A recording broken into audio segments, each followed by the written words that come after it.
বাংলার মাটিতে বারবার ফিরে আসুন বুদ্ধদেব ভট্টাচার্য।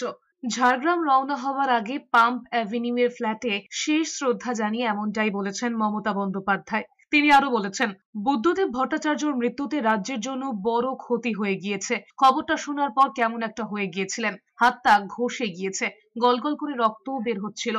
বুদ্ধবাবুর সঙ্গে তার ব্যক্তিগত অনেক স্মৃতি রয়েছে বলেও জানিয়েছেন মমতা বন্দ্যোপাধ্যায়। তিনি আরো জানিয়েছেন, শুক্রবার গান স্যালুটে প্রয়াত প্রাক্তন মুখ্যমন্ত্রী বুদ্ধদেব ভট্টাচার্যকে বিদায় জানানো হবে, এমনটাই জানিয়েছেন মুখ্যমন্ত্রী মমতা বন্দ্যোপাধ্যায়। পিস ওয়ার্ল্ডে দেহ রাখার দলের এবং পরিবারের তরফে যে সিদ্ধান্ত নেওয়া হয়েছে তার পাশাপাশি মুখ্যমন্ত্রী মমতা বন্দ্যোপাধ্যায় আরো দুটো বিকল্পের কথাও জানান। রবীন্দ্র সদন এবং নন্দনেও রাখা যেতে পারে বলে জানিয়েছেন মমতা বন্দ্যোপাধ্যায়। তাহলে সাধারণ মানুষ শেষবারের মতো তাকে শ্রদ্ধা জানাতে পারবেন। প্রয়াত মুখ্যমন্ত্রী বুদ্ধদেব ভট্টাচার্যের প্রয়াণে বৃহস্পতিবার ছুটি ঘোষণা করেছেন মমতা বন্দ্যোপাধ্যায়।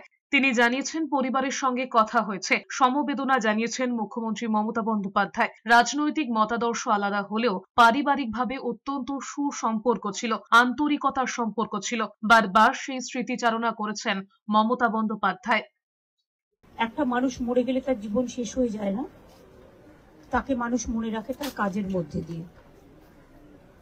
তার আত্মা শান্তি পাক, বারবার তিনি ফিরে আসুন এই বাংলার মাটিতেই। আমি এটুকু বলে আপনাদের সকলকে নমস্কার জানাচ্ছি।